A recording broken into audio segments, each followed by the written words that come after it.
मोहरीची डाळ भाजून घेते.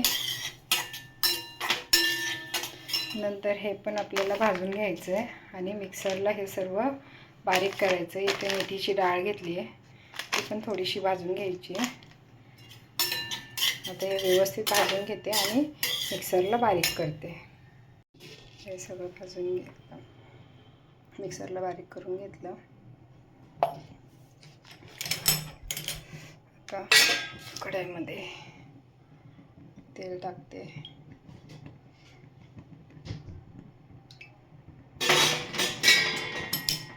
तेल थोडंसं गरम करायचं आहे.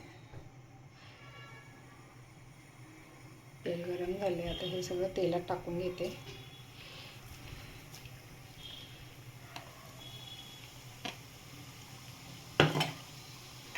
नंतर हे लोणचं मसाला, हळद आणि मिरची पावडर हे पण तेलात टाकून घेते. मिक्स करते, गॅस बंद करते. आता हे थंड होईपर्यंत असंच ठेवायचं आहे. नंतर हे सर्व लोणच्यामध्ये टाकायचं आहे.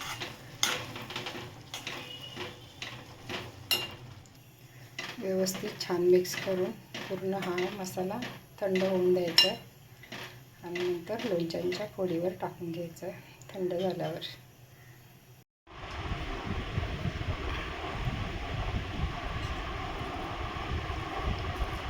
सकाळी मसाला तयार करून तेलात ठेवलेला तो आता लोणच्यामध्ये ओतून घेते. लोणच्याच्या फोडी मी 2-3 तास उन्हामध्ये चांगल्या सुकवल्या आहेत.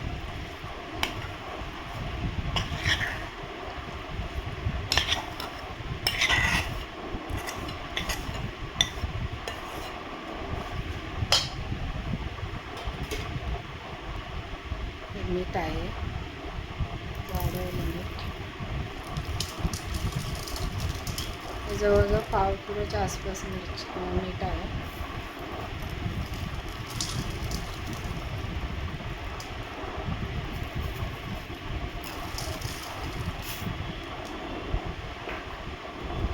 आता हे व्यवस्थित मिक्स करून घेते.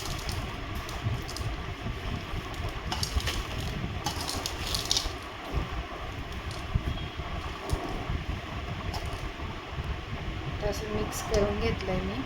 आता यामध्ये हे शेंगदाण्याचं तेल थंड झालेलं टाकून घेते.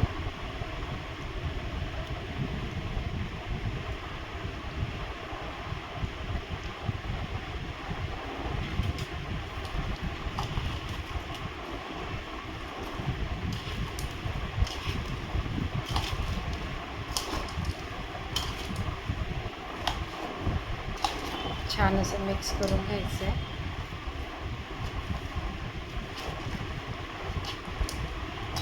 तर 1-2 तास मी असंच ठेवणार आहे याच्यामध्ये आणि नंतर ते ह्या काचेच्या बरणीमध्ये भरून ठेवणार आहे.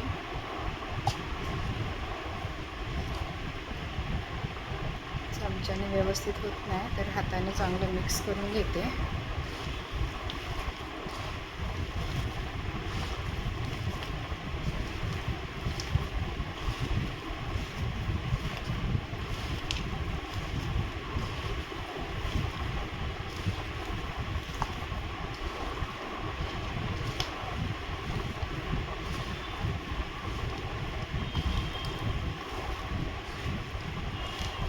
छान मिक्स झालं आहे.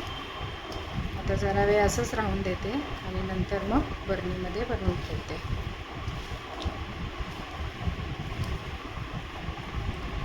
अशा प्रकारे लोणचं तुम्ही नक्की करून बघा. व्हिडिओ आवडले असेल तर माझ्या व्हिडिओला लाईक, सबस्क्राईब करा. थँक्यू. छान असं मी आता बरणीमध्ये भरून ठेवलं आहे लोणचं. आता हे 2 ते 3 दिवस झाकण न खोलता मी खिडकीमध्ये ठेवणार आहे. तिथे ऊन येतं तिथे.